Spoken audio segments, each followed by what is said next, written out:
আসসালামু আলাইকুম।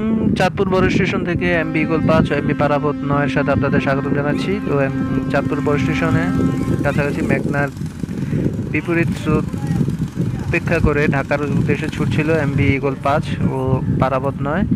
তো পথিমধ্যে পারাবত 9 এমবি ইগল 5কে ওভারটেক করে এগিয়ে যায়। তো উপভোগ করে আপনারা সেই ভিডিওটি এবং সাবস্ক্রাইব করুন আমাদের ইউটিউব চ্যানেল।